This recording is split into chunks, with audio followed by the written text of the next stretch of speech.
Hello दोस्तों, नमस्कार। मेरा नाम है रोहित कुमार। आप सभी का स्वागत है हमारे इस यूट्यूब चैनल पे। कक्षा 9 के लिए मैथमेटिक्स में प्रश्नावली 8.1 और इसमें हमने कुछ वीडियोस बना दिए थे। आगे अब हम बढ़ते हैं, आगे के प्रश्नों को देखते हुए चलते हैं। ठीक है, साथ के शुरुआत करेंगे और देखेंगे कि इस प्रश्न को हम कैसे हल कर सकते हैं। तो प्रश्न क्या है कि एक चतुर्भुज है PQR है जिसमें R और S का समद्विभाजक RO और SO है। तब सिद्ध कीजिए कि इतने बराबर ये है। ठीक है, तो चतुर्भुज PQRS में कोण R तथा कोण S के समद्विभाजक RO तथा SO है। ऐसा हो गया बात। अब सिद्ध करना है। क्या है भैया? सिद्ध करना है। क्या सिद्ध करना है? कोण RIS बराबर 1/2 कोण P प्लस कोण Q। अब बात आ जाती है इसमें I कहाँ है। तो I तो कहीं दिखाई नहीं दे रहा है, तो आइए समझ लेते हैं कि कहाँ होगा। ठीक है, पहले बात तो हम ऐसे चतुर्भुज बना देते हैं। इसका नाम रख देते हैं P, इसका Q, इसका R, इसका S। इस कोण का और इस कोण का समद्विभाजक यहाँ पे आके O पे मिल गया है। ठीक है, तो ये दोनों कोण बराबर हैं। ये वाला कोण इसके बराबर है, ये वाला कोण इसके बराबर है। ठीक, ओके, ये हो गई बात है। अब यहाँ पे RIS मतलब ROS, यहाँ पे ये वाला होना चाहिए O। ठीक, बदलाव हो गया। अब जहाँ तक है वो सही होगा। अब आगे बात को बढ़ाते हैं कि भाई देखो क्या है, कैसे करना है, वो हमको समझना है कि जो कोण है वो इन दोनों कोणों के योगफल के आधे के बराबर है। ये हमको सिद्ध करना है। ठीक, अब होगा कहाँ से?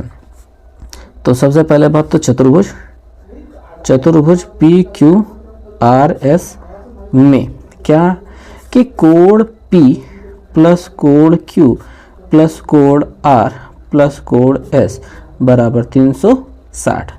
और यहाँ से हम निकालेंगे कोण P प्लस कोण Q बराबर 360 माइनस कोण R प्लस कोण S है यहाँ पे। ठीक है, इसको कोष्टक में बंद करेंगे क्योंकि माइनस दोनों के साथ लगेगा। इसको हम इक्वेशन नंबर 1 कहेंगे। एक समीकरण बन गया जहाँ पे हम प्रयोग करने वाले हैं। कुछ न कुछ तो अभी प्रयोग करेंगे। ठीक है, और मेरे ख्याल से हमको यहाँ पे R और S की वैल्यू निकालनी चाहिए थी। ठीक है, थोड़ा बदलाव कर लेते हैं कि कोण R प्लस कोण S बराबर 360 माइनस कोष्टक में कोण P प्लस कोण Q रखते हैं। इसको समीकरण 1 कहो, तब पर भी मतलब R और S से संबंध में यहाँ पे हम रखने वाले हैं। अब यहाँ पे समद्विभाजक है। ठीक, तो ये जो कोण होगा, ये वाला कोण इस S का आधा होगा, यानी कि कोण OSR जो होगा वो कोण S का आधा होगा तथा जो कोण ORS है वो कोण R का आधा होगा क्योंकि समद्विभाजक खींचा गया है। अब त्रिभुज ROS में ले लो, त्रिभुज ROS में तीनों कोणों का योगफल। ठीक है, ये वाला कोण और ये वाला कोण। तो कोण पहले ROS ही ले लेते हैं। ROS प्लस ORS कोण ORS प्लस इसका OSR कोण OSR। इन तीनों का योगफल 180 अंश। अब ये जो दोनों कोण हैं यही वाले हैं जो भी हमने यहाँ पे लिखे हैं।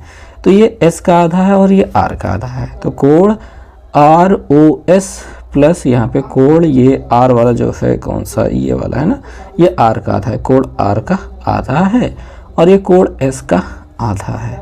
समझ में आ रही बात? नहीं आ रही होगी। ठीक है, चलो ठीक है, मतलब आ रही होंगी, मान लेते हैं। कोण ROS प्लस यहाँ नीचे 2 बराबर है तो कोण R प्लस कोण S लिख दो, कोण S बराबर 180 लिख दो। अब एक काम कर दो कि कोण R प्लस कोण S बराबर यहाँ पे जो मिला था वही उठा के यहाँ पे रख दो, यानी कोण ROS प्लस इसकी जगह पे यही लिख दो 360 माइनस 360 अंश माइनस कोष्टक में कोण P प्लस कोण Q रख दिया हमने, बटे 2 है बराबर 180 है। ऐसा रखने से होगा क्या, इस 2 से भाग हो जाएगा, ठीक, इस 2 से भाग हो जाएगा। तो यहाँ पे कोण ROS रहेगा प्लस इसमें देखो 360 बटे 2 हो जाएगा माइनस कोण P प्लस कोण Q, इसको कोष्टक में बंद रखो, बटे 2 बराबर 180 अंश हो जाएगा। अब मुझे दूसरे कागज की आवश्यकता पड़ेगी। अब देखो होगा क्या कि कोण ROS प्लस यहाँ पे 180 और ये माइनस में कोण P है प्लस कोण Q है बटे 2 है, ऐसा तो है, बराबर 180 है। अब उस पार भेज दो, उस पार भेजने से कोण ROS बराबर हो जाएगा 180, ये वाला है माइनस 180 लिख लो, और ये वाला माइनस उधर जाके प्लस कोण P प्लस कोण Q बटे 2 हो जाएगा, ठीक, 180 काट दो। कोण ROS बराबर ये जो 1 बटे 2 है उसको 1 बटे 2 ऐसे लिख दो, कोण P प्लस कोण Q लिख दो, मतलब हो गया सिद्ध। अच्छा, यहाँ पे जो हमने समीकरण 1 बनाया था यहाँ पे रखते वक्त लिख देना समीकरण 1 से हमने कुछ चीज़ें यहाँ पे पुट की हैं, रखी हैं, ठीक है। तो इस प्रकार से ये लंबा सा प्रश्न हो गया, मुश्किल सा प्रश्न है, ठीक है, तो समझ में आ गया होगा। देखिए कुछ प्रश्न होते हैं मुश्किल, वैसे देखो मुझे समझाना चाहिए था और अच्छे से, पर देखो बात इतनी सी है कि अगर यहाँ पे कोणों के अंदर नाम होते हैं वही लिखना नहीं आया तो आप कभी भी इस प्रकार के प्रश्न को हल नहीं कर पाओगे। इसमें सारी समस्याएं क्या होती हैं, जैसे इस त्रिभुज में हम इस कोण के बारे में बात कह रहे हैं तो तुम समझो कि इसका नाम हम कोण OSR या फिर कोण RSO कुछ भी लिख सकते हैं, दोनों ही लिख सकते हैं। और अगर हमने कोण S के बारे में बात की तो हम बड़े वाले कोण S की बात कर रहे हैं, ठीक, ये आपको समझना होगा। मतलब ये चीज़ें आपके मन में अगर बैठ जाती हैं, समझ में आ जाती हैं, जैसे ये कोण बना है, अगर यहाँ पे A है, यहाँ पे B है, यहाँ पे C है, ये कोण बना हुआ है तो हम इसे कोण B अकेले कह सकते हैं, कोण ABC भी कह सकते हैं, और कोण CBA भी कह सकते हैं। कुल मिला के बाद जहाँ पे ये इसका शीर्ष होता है वो बीच में होना चाहिए, महत्वपूर्ण होता है। अगर ये चीज़ें समझ में आती हैं तभी तो यार ये बन पाता है, नहीं तो मुश्किल हालात तो हर जगह हैं, इधर भी हैं और उधर भी हैं। ओके, तो प्रश्न संख्या 8 को देखते हैं कि प्रश्न संख्या 8 में हमें क्या दिया गया है। 8 नंबर प्रश्न है, ठीक। इसमें कह रहे हैं कि यदि समांतर चतुर्भुज के विकर्ण एक दूसरे मतलब समांतर चतुर्भुज का एक विकर्ण उसके एक कोण को समद्विभाजित करता है तो वह दूसरे कोण को भी समद्विभाजित करेगा। सिद्ध कीजिए कि दोनों विकर्ण परस्पर लंब होंगे। इसका ये मतलब होता है कि समांतर चतुर्भुज है, एक आपके पास एक समांतर चतुर्भुज पहले तो होना ही चाहिए। मान लीजिए आपके पास एक समांतर चतुर्भुज है ABCD, ठीक। अब इसका एक विकर्ण हम ले लेते हैं, ये मान लेते हैं ये जो है विकर्ण BD है, और इसका ये विकर्ण जो है उसके एक कोण को समद्विभाजित करता है, यानी ये वाले कोण को 2 बराबर भागों में बांटता है। अब हमें तो वह दूसरे कोण को भी समद्विभाजित करेगा, यानी इस कोण को समद्विभाजित अगर करता है तो सामने वाले को, मतलब करता तो है तो सामने वाले को भी समद्विभाजित करेगा, ऐसा ये सिद्ध करना है। तो प्रश्न की शुरुआत तो ऐसे ही होगी, मतलब समझेंगे, पूरा चीज़ें लिखेंगे, उसके बाद ही कुछ हो पाएगा। तो सबसे पहले तो लिखेंगे दिया है, और दिया है में क्या आएगा कि समांतर चतुर्भुज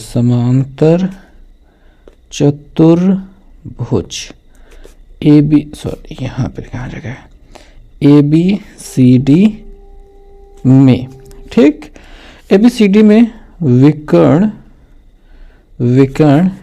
DB, ओके, समद्विभाजित करता है। DB कोण D को समद्विभाजित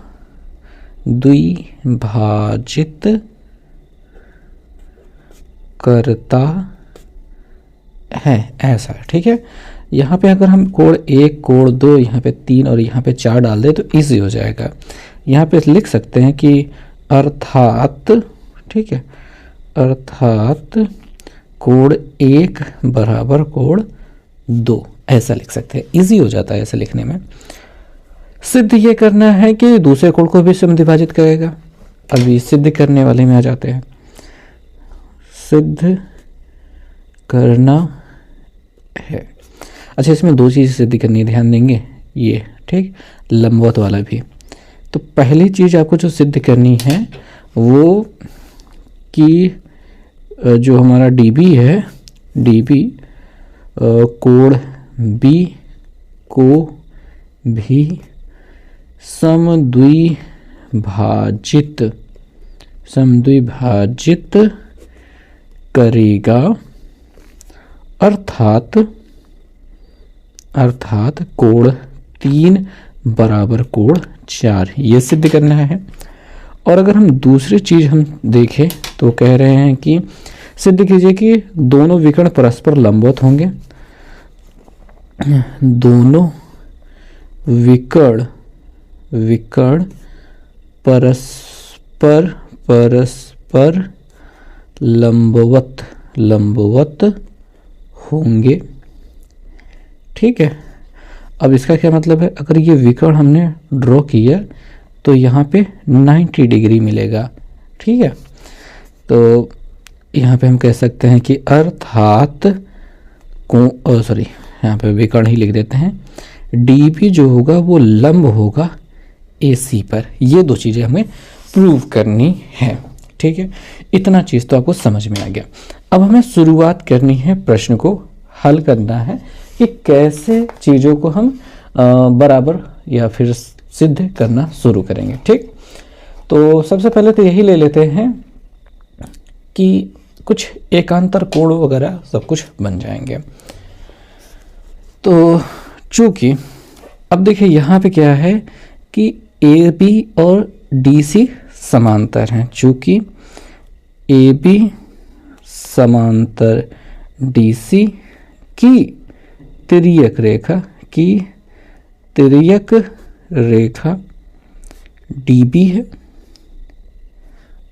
इसलिए हमारा कोण 1 बराबर होगा कोण 3 के। कोण 1 बराबर कोण 3 एकांतर कोण, ये होगी बातें। अच्छा, जहाँ पे ये हमको दिया गया था हम इसको समीकरण नंबर 1 मान लेंगे, फिलहाल यहाँ पे समीकरण नंबर हम 2 मान लेंगे। तथा यहाँ पे देखेंगे ये रेखा इसके समांतर है, ठीक। तो ये वाला और ये तिर्यक रेखा है तो 2 और 4 बराबर होंगे। तथा AD समांतर BC की तिर्यक रेखा कौन है, इस वही है, DB ही है, DB है।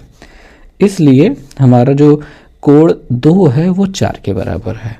कोण 2 बराबर कोण 4, ठीक। तो ये भी क्या है, एकांतर कोण है। इसको हम समीकरण नंबर 3 कहेंगे। और अब हम कहेंगे कि समीकरण 1, 2 व 3 से अब बात ये हो रही है कि हमने कहा कि ये दोनों बराबर हैं, कहाँ पे, यहाँ पे। फिर कहा ये वाला इसके बराबर है, कहाँ पे, यहाँ पे। फिर कहा ये वाला इसके बराबर है, कहाँ पे, यहाँ पे। यानी कि ये दोनों बराबर, इसके बराबर ये, इसके बराबर ये, तब ये दोनों आपस में बराबर हो जाएंगे। बात समझ में आ गई यहाँ भाई। इसके बराबर ये है, इसके बराबर ये है, यानी 1 के बराबर 3 और 2 के बराबर 4, और 1, 2 आपस में बराबर है। जब ये 1 और 2 बराबर है तो इन दोनों के बराबर जो भी बराबर होगा वो भी आपस में बराबर होंगे। तो इसलिए कोण 3 बराबर कोण 4, ठीक है। अतः विकर्ण हमारा विकर्ण क्या था, डीबी। डीबी कोण बी का समद्विभाजक है, समद्विभाजक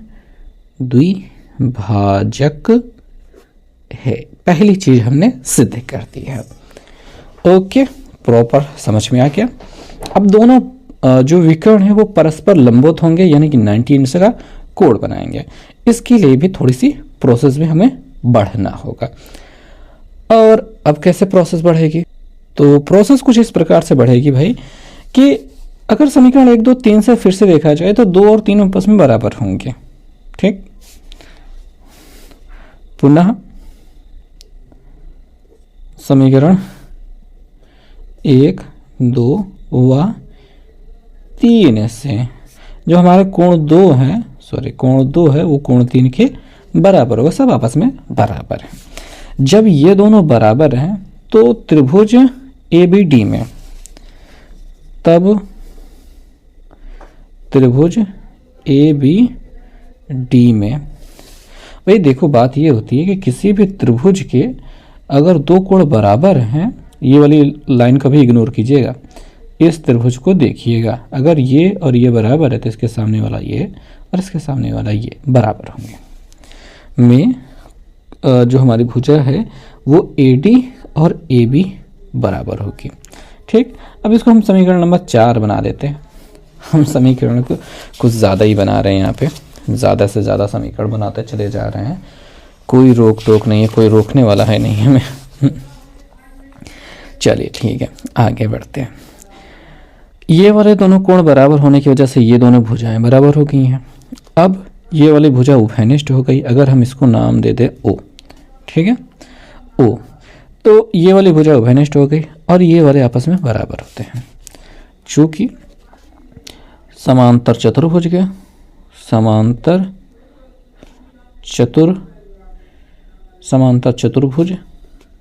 चतुर्भुज के विकर्ण परस्पर समद्विभाजित करते हैं, समद्विभाजित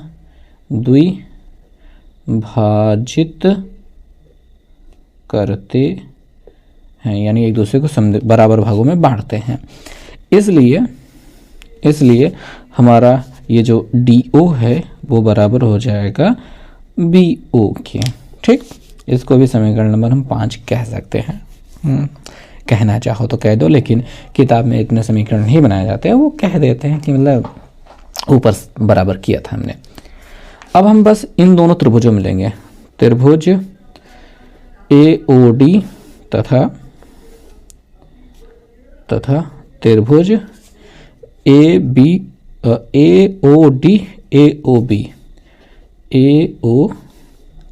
में इन दोनों त्रिभुजों में क्या क्या बराबर है। हमने तो AD बराबर AB किया था, AD बराबर AB पहले से सिद्ध किया था।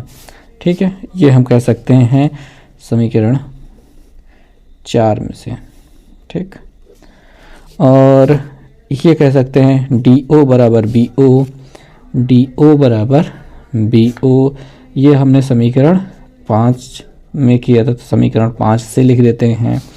AO बराबर AO, ये उभयनिष्ठ है। ठीक है भैया, उभयनिष्ठ है, तो यहाँ पे तीनों भुजाएं बराबर, तो S सर्वांग समता से दोनों त्रिभुज सर्वांगसम हो जाएंगे। त्रिभुज AOD सर्वांगसम त्रिभुज AOB। जब ये दोनों बराबर सर्वांगसम हो जाएंगे तब लग जाएगा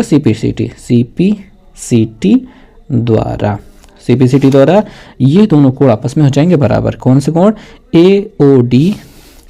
कोण AOD बराबर कोण AOB। ठीक, अब भाई ये दोनों बराबर हो गए, इसको एक और समीकरण बना दो 6 नंबर। अब ये एक रैखिक युग्म है, एक सीधी रेखा पे है।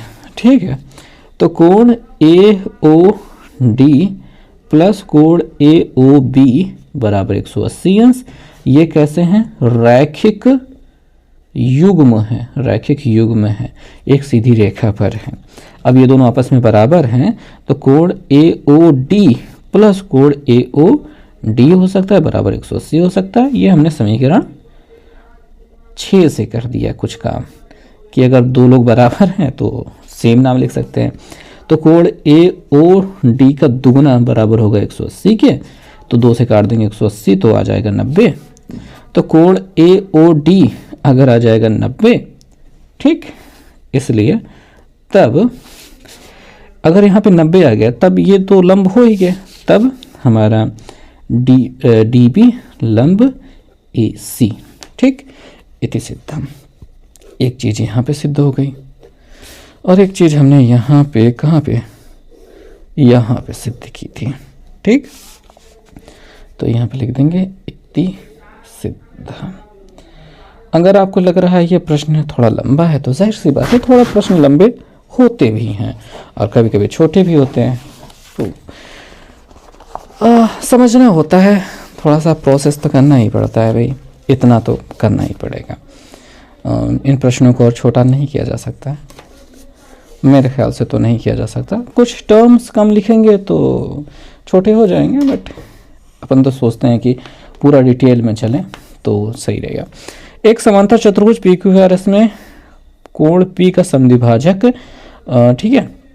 अब देखो बात ये है कि इन सभी प्रश्नों को हमने एक बार पहले से हल किया है, अलग अलग वैरायटी इसकी ट्राई की है, तब जाके हम इसको अच्छे से बता पा रहे हैं, ठीक है।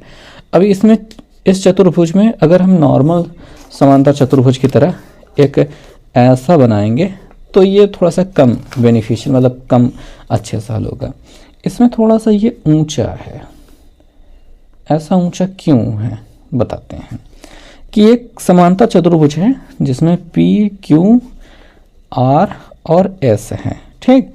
अब कोण पी का समद्विभाजक, कोण पी जहाँ पे भी है उसका एक समद्विभाजक खींचा गया, यानी ये वाला कोण आपस में बराबर है। ये समद्विभाजक जहाँ खींचा गया है वो क्यू आर को, ये क्यू आर दिखाई दे रहा है को एक्स बिंदु पर, यहाँ पे एक्स बिंदु पर क्या करता है, समद्विभाजित करता है। समद्विभाजित करता है मतलब ये वाला दोनों आपस में बराबर हैं, ऐसा ये कहता है। तब सिद्ध करना है कि जो पी एस है वो पी क्यू का दोगुना है। तो समझ में आई बात, इस वजह से हमने इसको ऊंचा बनाया। अगर इतना छोटा से बनाते तो इसका समद्विभाजक, इसका मतलब दो बराबर भागों में ये हो ही नहीं पाता, इस वजह से ये हमने ऐसा बनाया है। तो हो गया। अब चीज़ों को लिख लेते हैं कि हमको दिया क्या गया है। तो अगर हम देखें कि दिया हमें क्या है तो कहेंगे कि हमारे पास समांतर चतुर्भुज है, समांतर चतुर्भुज पी क्यू आर एस में, ठीक, कोण पी का समद्विभाजक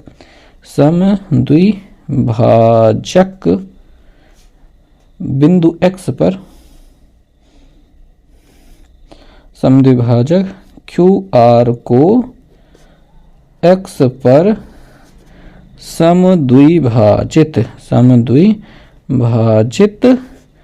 करता है, ऐसा करता है। इसका मतलब क्या है, अर्थात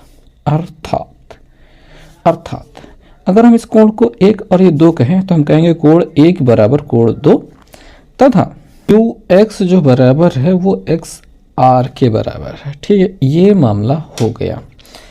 अब जो हमें सिद्ध करना है वो भी लिख लेते हैं। सिद्ध करना है, सिद्ध क्या करना है कि हमारा जो पी एस है वो बराबर है 2PQ की, ठीक।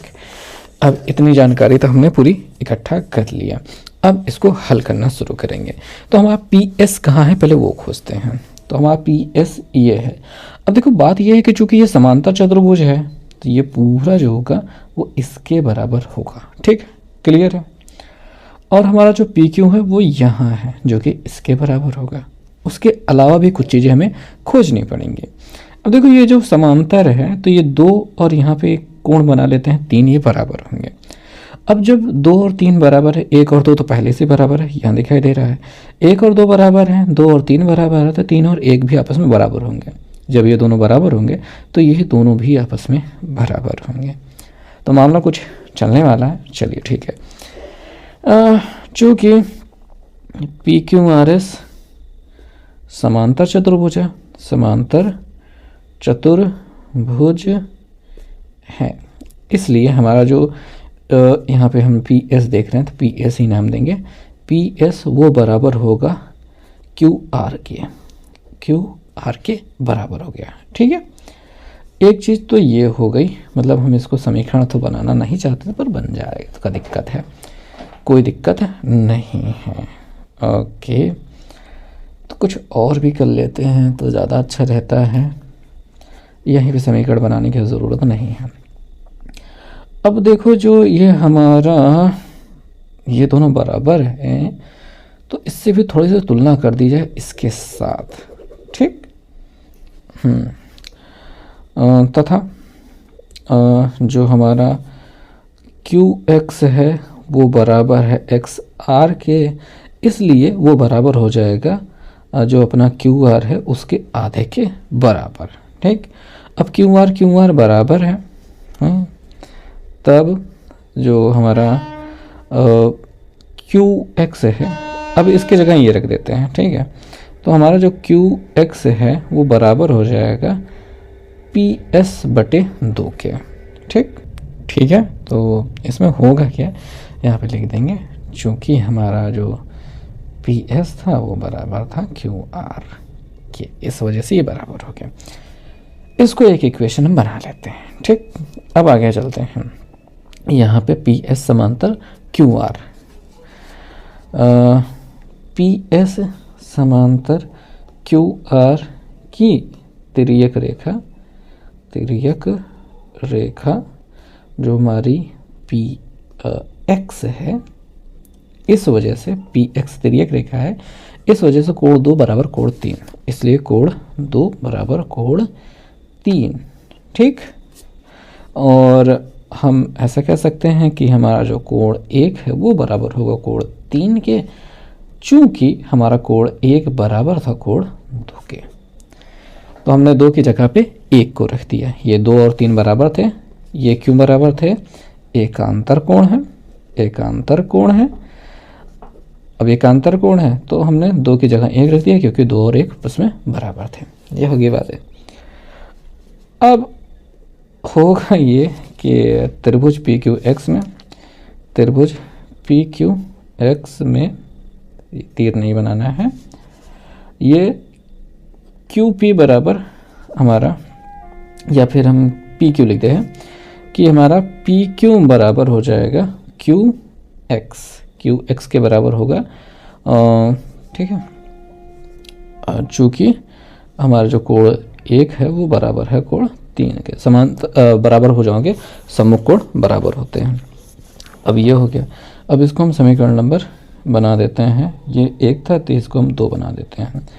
1 और 2 से देखेंगे समीकरण 1 व 2 से, तो हमारा जो पी एक्स है क्यू एक्स है वो बराबर है पी क्यू के, तो हम यहाँ पे लिख देते हैं पी क्यू बराबर, ये लिख देते हैं पी एस बटे 2।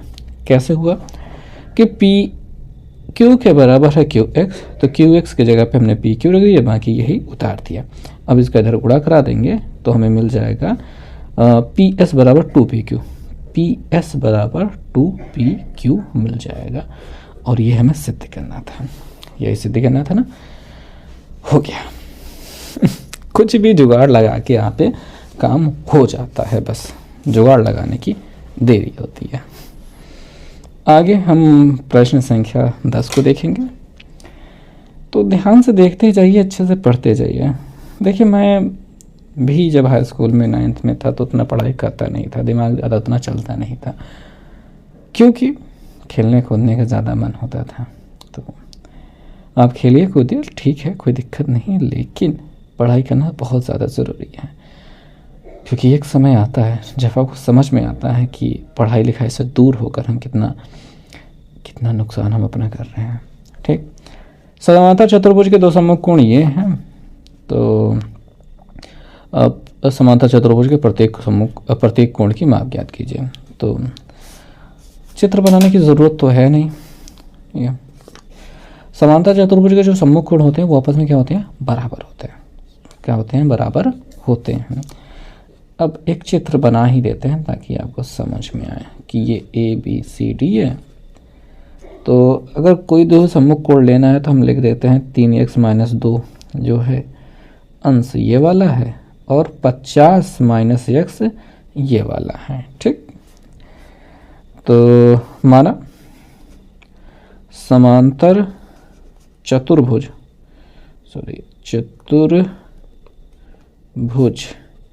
ABCD के सम्मुख कोण A जो है वो है 3x-2 अंश तथा C 50-x अंश है। ठीक, चूंकि समांतर चतुर्भुज के सम्मुख कोण क्या होते हैं भैया? सम्मुख कोण बराबर होते हैं। क्या होते हैं? बराबर होते हैं। इसलिए हमारा जो 3x-2 अंश है वो 50-x अंश के बराबर होगा। ये 3x है, x को ये वाला x इधर भेज दीजिए, प्लस में x हो जाएगा, बराबर उधर 50 है, इस 2 को उधर भेज दीजिए, प्लस में 2 हो जाएगा, ये 4x हो जाएगा, ये 52 हो जाएगा। x बराबर 52/4 हो जाएगा, 4 एकम 4, 4 एकम 4, 4 3 12, तो x बराबर 13 अंश मिलेगा। अब हम कोण A की बात करेंगे, ठीक है, जो कि 3x-2 है।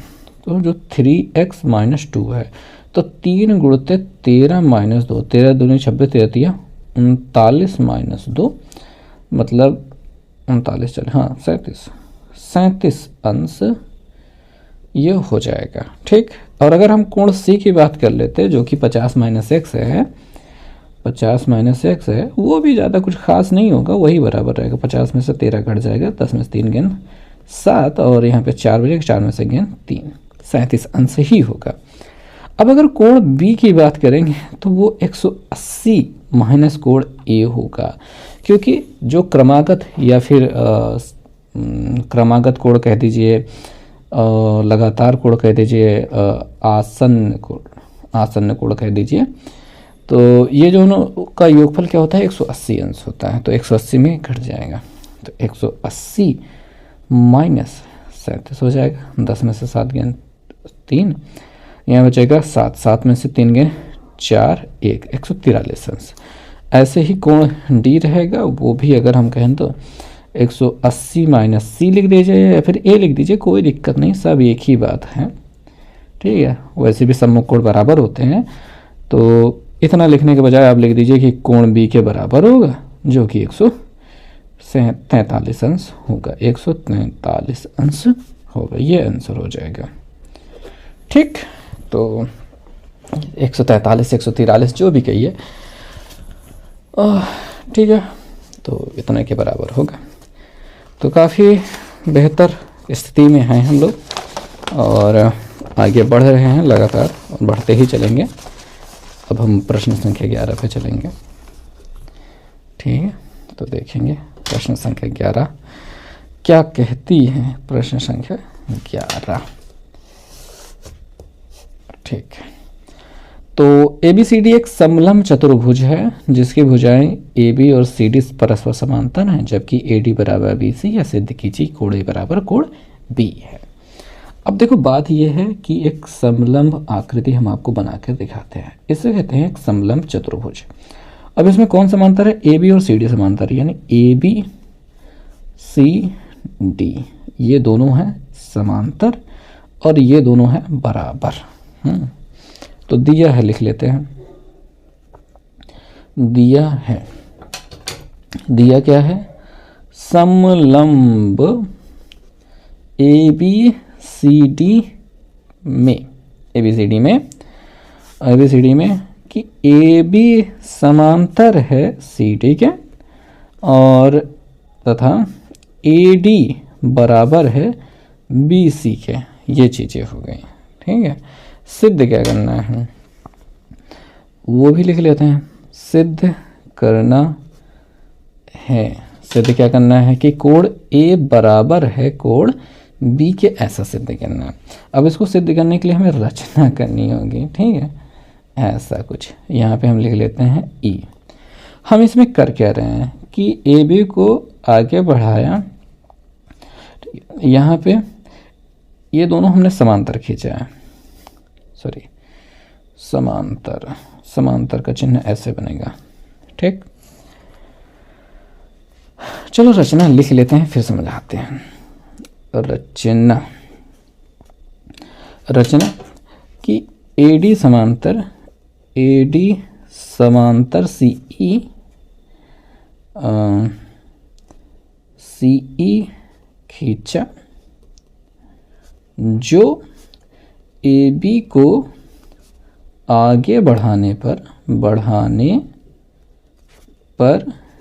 E पर मिलता है। यानी कि हमने ये समांतर रेखा खींची है, ये एक समांतर रेखा खींची है, इसकी समांतर खींचे और इसको आगे बढ़ा दिया तो E पर मिल गए। इससे क्या हो गया तब, ठीक है, तब ये हो गया कि ये ADCE एक समांतर चतुर्भुज हो गया, ठीक है। तब ADCE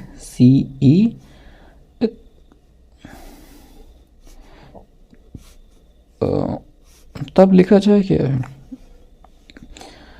तब नहीं लिखेंगे, पहले तब नहीं लिखते हैं, तब ये लिखते हैं पहले AB समांतर CD लिखते हैं कि AB समांतर जो हमारा DC है या CD है, तो उसकी वजह से हमारा AE समांतर हो जाएगा DE के, DC के,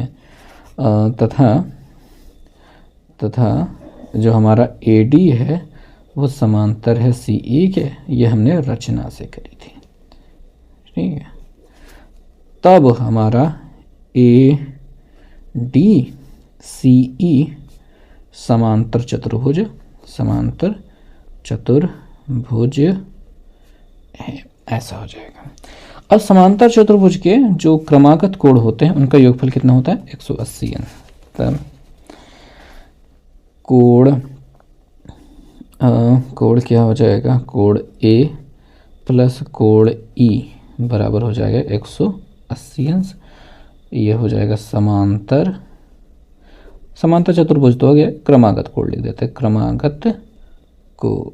क्रमागत कोण जो होते हैं उनका योगफल 180 अंश होता है।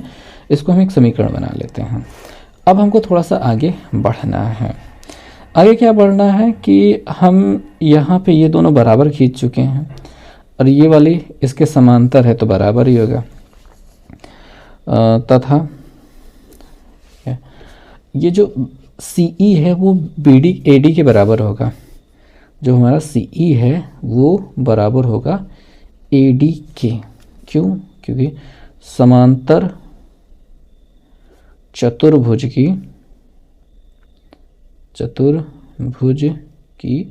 सम्मुख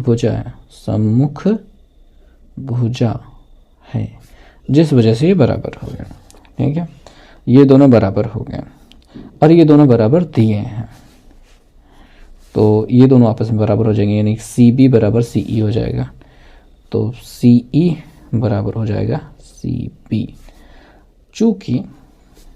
चूँकि यहाँ पे हमने पहले ही बराबर किया था कि AD और BC बराबर है, AD और BC बराबर है। चूँकि AD बराबर BC या फिर CB बराबर है, इस वजह से ये दोनों बराबर होंगे। अब अगर हम इस त्रिभुज के लिए बात करें, त्रिभुज CBE में, त्रिभुज CBE में, ठीक, क्या हो जाएगा, ये दोनों कोण हो जाएंगे आपस में बराबर, यानी कि कोण इसका नाम क्या है CBE बराबर हो जाएगा कोण E के। क्यों बराबर हो जाएगा? क्योंकि हमारा ये सम्मुख भुजाएं बराबर है, CE बराबर है CB के, इसलिए ये दोनों बराबर हो जाएंगे।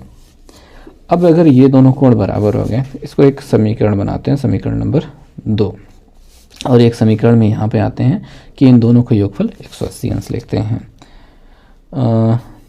कोण है अपना ABC, कोण ABC बराबर कोण CBE प्लस CBE बराबर 180 अंश। ठीक है, ओके। अब थोड़ी जगह कम पड़ रही है, तो हमने लिख लिया कि ये दोनों कोण का योगफल 180 अंश है। ठीक है, यहाँ पे लिख लेते हैं रैखिक युग्म होने की वजह से, यानी एक सीधी रेखा पर दो कोणों के योगफल हमेशा 180 अंश ही होता है रैखिक युग्म होने से। अब ये जो CBE है वो E के बराबर है। ठीक, तो यहीं पे आगे बढ़ाते हुए लिख देते हैं कोण ABC प्लस कोण C, ये जो CBE है उसकी जगह पे हम E रख रहे हैं, ये दोनों बराबर है ना, तो इसकी जगह पे हम E रख रहे हैं, तो कोण E बराबर 180 अंश।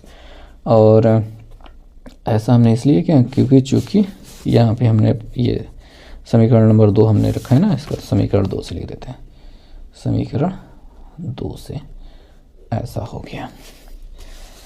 अब इसको एक समीकरण नंबर 3 बना देते हैं। अब समीकरण नंबर 1 जो है वो ये है और समीकरण नंबर 3 जो है वो ये है।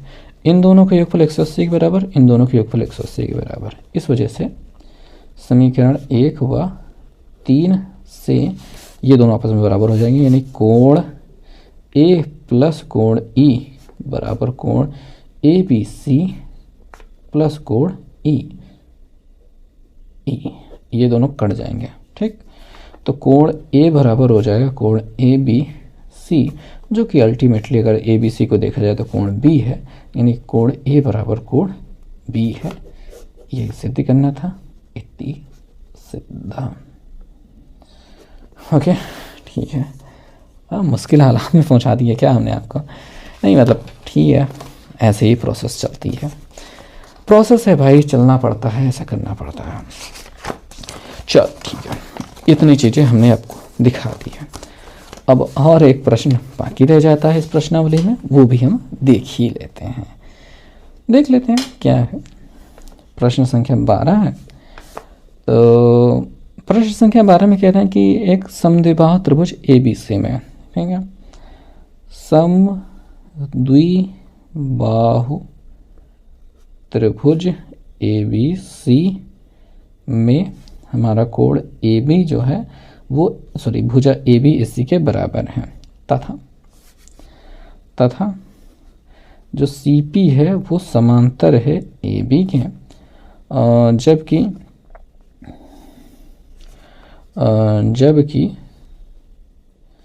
जो AP है वो बहिष्कोण CAD का समद्विभाजक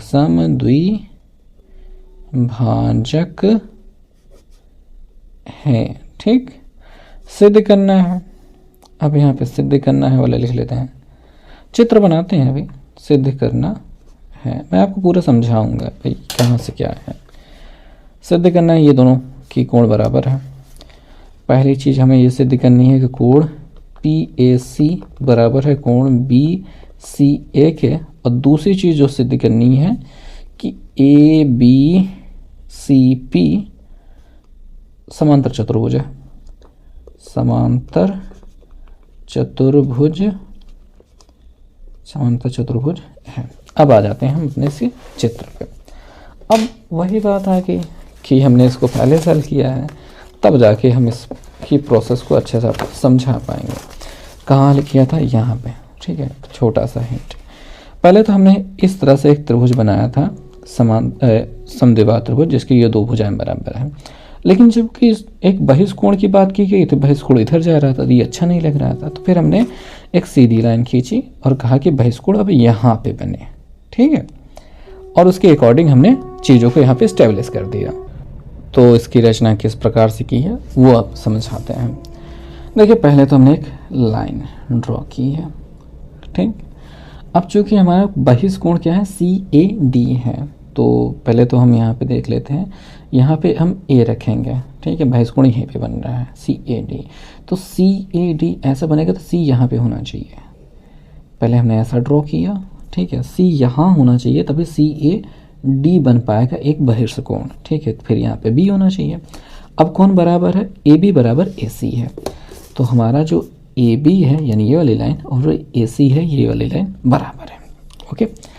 और यहाँ पे एक बहिर्षकोण बना हुआ है जिस पर क्या है, एक समद्विभाजक ए पी एक समद्विभाजक है, यानी इन दोनों को बराबर भागों में बांटती हुई एक समद्विभाजक यहाँ पे ए पी है, ओके ओके ओके ओके। हाँ ठीक है, इसको कहीं पे मिलाना होगा ना, इतना दूर भी नहीं जा सकता वो समद्विभाजक, मतलब यहाँ पे, ठीक, इतना भी दूर नहीं जा सकता, इसको हमको ऐसे मिला देना होगा। यहाँ पे पी को रखना होगा, इसको मारो गोली, यहाँ पे आगे बढ़ने दो, इसको भी आगे बढ़ने दो, ठीक।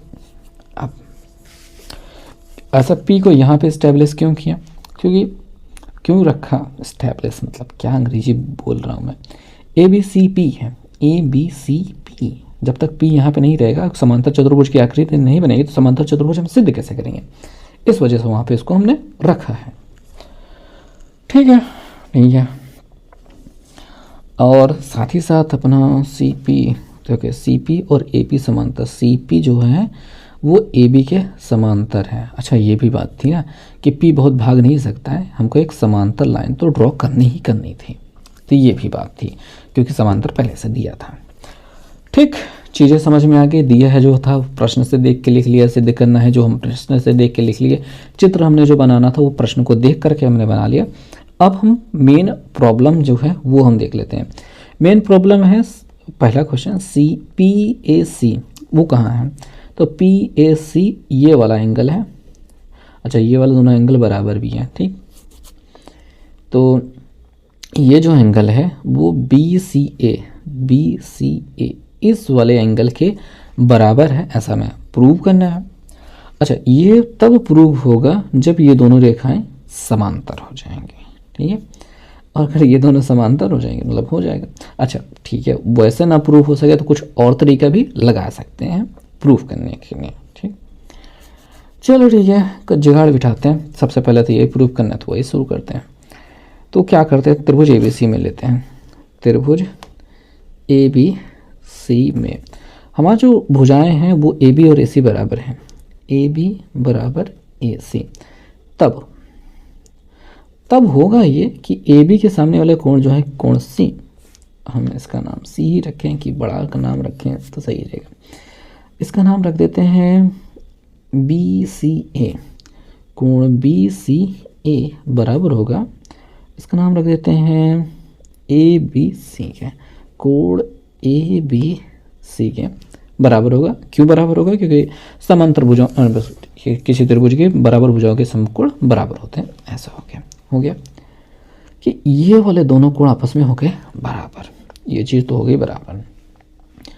और कुछ देखना होगा, और ये देखना होगा कि पहले तो इसको समीकरण नंबर 1 बना, और एक बहिर्षकोण जो होता है वो सुदूर दो अंतःकोणों के योगफल के बराबर है, ठीक।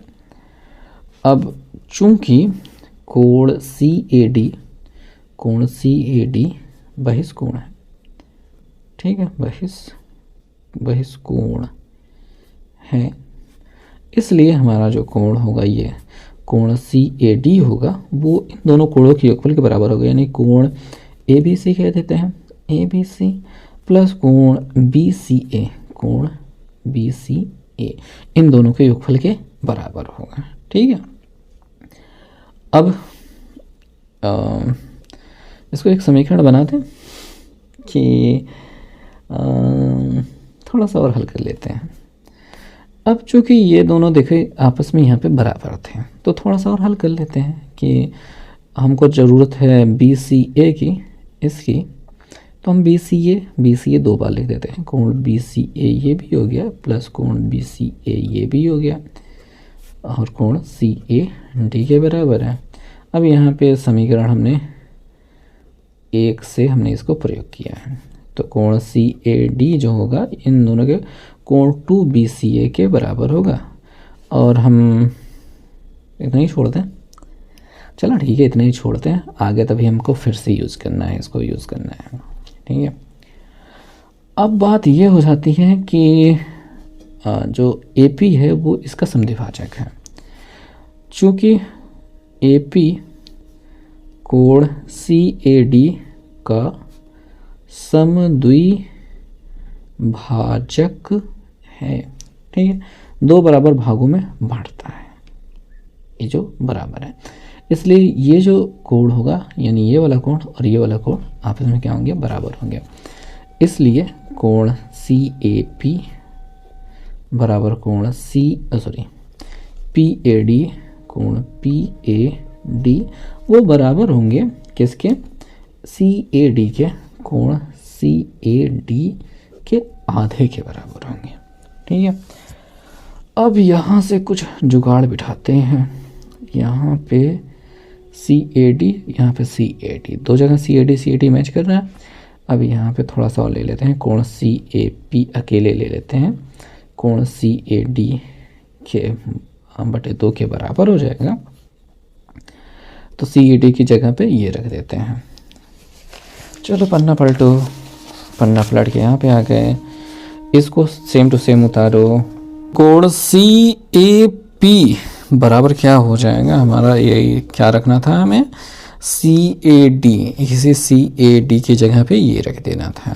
ठीक, तो हम लिख देंगे तो 2 कोण BCA बटे 2 हो जाएगा, 2 से 2 कट जाएगा, कोण CAP जो हो जाएगा कोण BCA के बराबर हो जाएगा। तो हमें बस यही सिद्ध करना था। ये देखिए PAC, जो PAC है तो इसको थोड़ा सही से लिख लेते हैं, PAC बराबर कोण BCA, ये हमें एक प्रूव करना था, काम ये हो चुका है। अब हमें समांतर चतुर्भुज सिद्ध करना है। समांतर चतुर्भुज के लिए अगर दो भुजाएं बराबर समांतर हो जाए तो काम बन जाए, मतलब समांतर, हाँ ठीक है, ये दोनों समांतर हैं और अगर बराबर भी हो जाएं या फिर ये दोनों समांतर हो जाएं तो काम बन जाएगा। तो कैसे बनेगा काम, क्या ये दोनों कोण बराबर थे, तो हमने PAC मतलब ये PAC ये वाले कोण की और CBA इनकी बात की है, तो यहाँ पे लिख देंगे तब हमारा कोण क्या हो जाएगा, तब ये जो हमारा BC हो जाएगा वो समांतर हो जाएगा AP के। क्यों बराबर हो जाएगा, ये दोनों एकांतर कोण हैं। ठीक है, यहाँ पे चूँकि कोण PAC बराबर कोण BCA एकांतर कोण, एकांतर कोण, ठीक है, ये हो गया बात। तब अब यहाँ पे हो गया, अब चूंकि यह जो हमारा CP था वो समांतर था BC के, BA के, तथा हमारा जो BC है वो समांतर है AP के, इसलिए ठीक है चतुर्भुज ABCP समांतर चतुर्भुज है। तो ये मामला तो सिद्ध हो गया, अब बात खत्म हो गई। ठीक है, मतलब इसको ठीक समझ लो भैया कि ये दोनों कोण बराबर हो गए। जब ये दोनों कोण बराबर हो गए तो भैया ये दोनों समांतर हो जाएंगे, क्योंकि तिर्यक रेखा ये दोनों समांतर रेखाएं हो जाएंगे। अब ये दोनों समांतर हो गए, ये दोनों समांतर पहले से थे, तो चारों भुजाएं अगर समांतर, मतलब ये सम्मुख भुजाएं समांतर होते रेखाएं, तो चतुर्भुज क्या होता है, समांतर चतुर्भुज होता है। तो समांतर चतुर्भुज सिद्ध हो गया। तो इस प्रकार से 12 नंबर प्रश्न भी समाप्त हुआ, जिसकी वजह से प्रश्नावली पूरी समाप्त हो चुकी है। तो बस इस वीडियो में सिद्ध नहीं, देखने के लिए बहुत बहुत धन्यवाद।